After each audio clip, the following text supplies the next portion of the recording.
Բարի լույս 2026-31 թվականների ծրագիրը ավելի շատ կարելի է համարել կոնֆլիկտածին ծրագիր, քան պետության համար հեռանկարային ծրագիր։ Ես մի քանի կետերի կուզենամ անդրադառնալ եւ գնահատական տալ սկզբունքայնությանը, ԿՊ-ական սկզբունքայնությանը։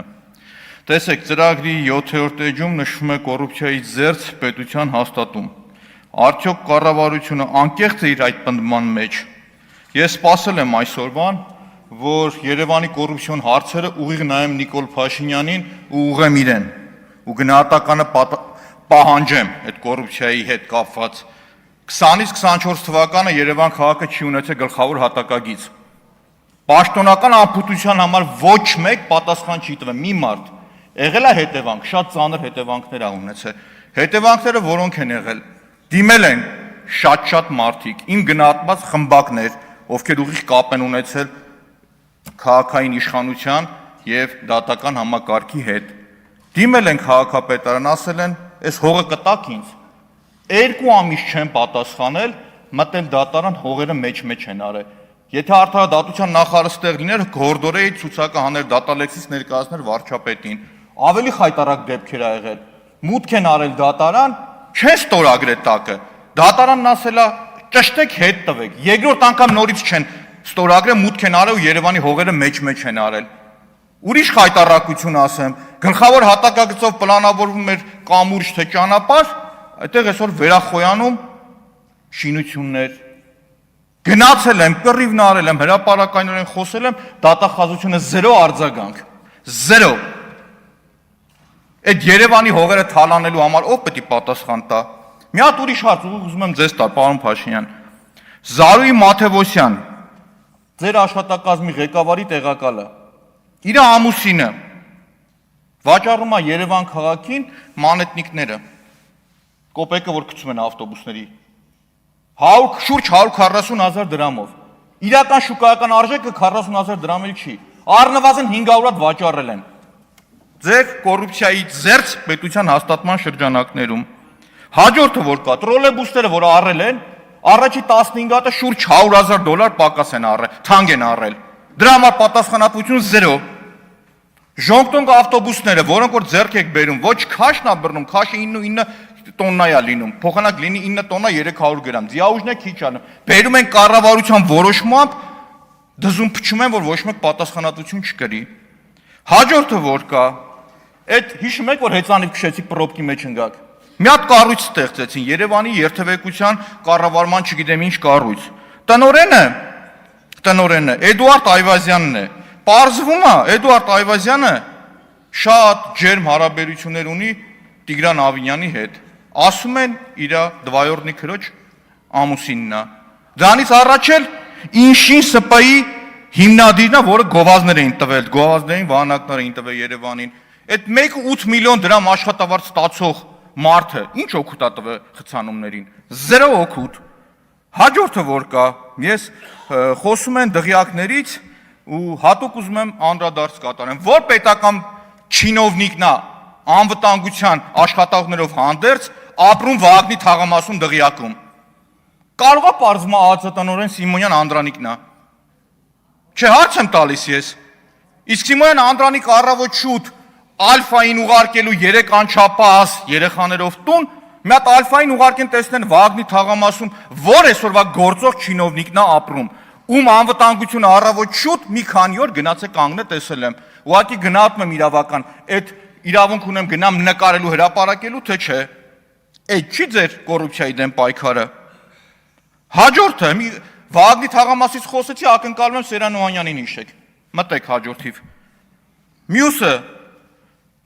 գրել եք Հայաստանի ազգային կեզերական կարողությունների զարգացում։ Ակամայից հիշեցի 2 ֆանտաստիկ ձեր ծրագիր։ Այս նախորդ Արմսաթ 1 Արբանյակը, որը կառավարության ապրիլ 15 2022 թվականին կառավարության որոշմամբ հաստատել է 3.3 միլիարդ դրամ, ուղիղ հարց են ուղղել Մխիթար Հայրապետյանին, ասել են գործ է հարուցվել։ Ոչ մի պատասխան, մամուլ էլ պտտվում է, որ հերթական մսխումն է։ Ակամայից հիշեցի Անիֆը։ Սերգեյ Բագրատյանը ստեղից որ խոսում էր, ես ակնկալում էի խոսար քննչական կոմիտեն այնուամենայնիվ գործակար է ձեր վրա, թե այդ 1.5 միլիարդ դրամը վնաս եք տվել պետությանը։ Հաջորդը խոստացել եք 6% տնտեսական աճ։ Ստեղ Եղոյանին, Աղաջանյանին ու Սիսակ Գաբրելյանին խորհուրդ կտամ ուշադիր լսեք Նիկոլ Փաշինյանի խոսքերը։ Երբ որ Նիկոլ Փաշինյանը բացատրում է, ոնց են անշարժ գույքի շուկայում 15000 գործարք, ես գնահատել եմ 9000-ը Ռուսաստանից եկած մարդիկ են, այդ բոլոր տվյալներով հանդերձ։ Գնահատել է պղնձի գնի ոնց է ազդում, որ չեք կարողանում հասկանալ արտաքին էֆեկտը ոնց է ազդում։ Հաջորդը 125000 նոր աշխատատեղերը, կարծում եմ կասկածի տեղ պիտի դնեմ այս թվերը, որ հրապարակել եք։ Ու ասեմ ինչի համար, խոսում եք 300,000 աշխատատեղ ստեղծել, բայց աղքատությունը մեր մնացել է նույն մակարդակի վրա, 1%-ի տարբերություն։ Այնինչ խոսք եք տվել 50% կրճատում, չեք իրականացրել, դրա համար քաղաքական պատասխանատվություն չի եղել։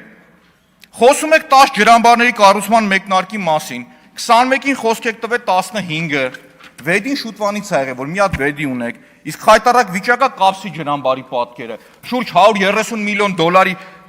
բյուջե է եղել, ոչ մի աշխատանք չկա, վարկային միջոցներ, ով է տերը, քաղաքացին մեր։ Հաջորդ կետը, որ ուզում եմ անդրադարձ կատարել, որ 8 տարի 8 միլիարդ դոլար պարտք եք վերցրել, Երևանում 15000 երեխա հերթի մեջ սպասում որ մանկապարտեզ գնա։ 23 թվականից կռիվ եմ տվել, որ գնացեք հետ բերեք այդ մանկապարտեզները, կաշկանդված չեմ քննադատելու առնողին, ծախողին էլ հետ չբերողին էլ։ Ոչ մի քայլ չի արել, ոչ մի քայլ։ 3 տարի կռիվ եմ տվել, իմ ձեռը գործիքակազմը չի եղել։ Հաջորդը, դա սուտ էր, հրապարակումը չեղավ։ Հաջորդը, ապօրինի գույքի հետ կապված, այո, ով թալանելա պիտի բերի հետ դնի։ Ով թալանելա պիտի հետ բերի դնի ու ես կաշկանդված չեմ դա ասելու։ Շարունակություն ասեմ, երբևիցե ապօրինի գույքը չպիտի դառնա մահակ ընդդիմադիր կարծիք ունեցողի համար։ Երբևիցե։ Երբ որ բանակը քննադատում եք, որոշ մարդկանց դառը հիշողության մեջ հետ թողած Մելքոյան Գագիկի նոյ թաղամասի դղյակը տեսել եք, որ ապրում է, Լեքսուսով էլ գնում գալիս է։ Եթե չգիտեք, կօգնեմ տանտեղը կտանեմ ցույց կտամ։ Հիմա շարունակությունը, արտաքին մարտահրավեր, խոսում եք Վրաստանի հետ ռազմավարական գործընկերության խորացման մասին, այդ է հարաբերությունների խորացումը, որ այսօր մեր գազ ներմուծողները ստիպված ամեն մեկը 1000 ստիպված բարձր կխոսան, որ ձայնը լսվի, $1000 կամ $800 փող են տալիս, որ իրենց ապրանքը բերեն, կամ Չինաստանից եկող ֆուրերն են փող տալիս։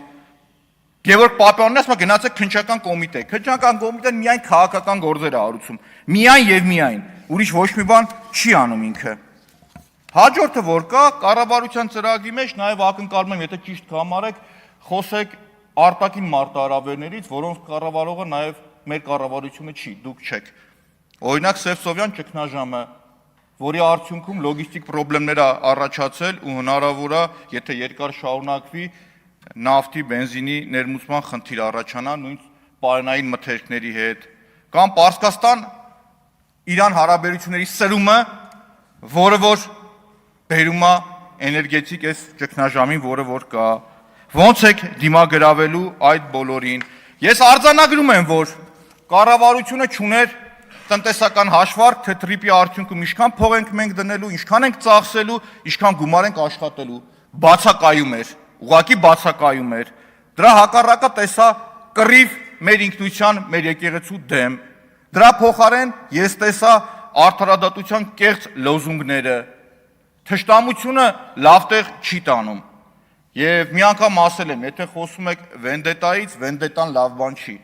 Վենդետան սերունդներով է լինում, ու լինում են դեպքեր նույն Իտալիայի Կորսիկայում կամ Ֆրանսիայի Կորսիկայում կամ Սիցիլիայում։ Պարոն Հարության, ես ուղեցի եւ մատով խնդրեմ սենց չանեք մյուս անգամ։ Ես թույլ չեմ տվել ձեր ելույթների ժամանակ ոչինչ։ Եվ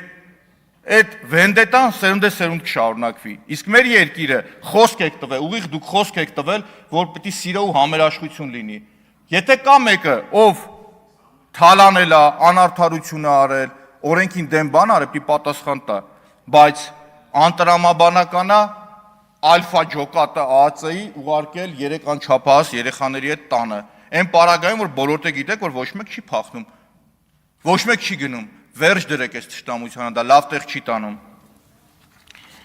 Լիլիթ Գալստյան, նախապատրաստվի Սարգիս Խանդանյանը։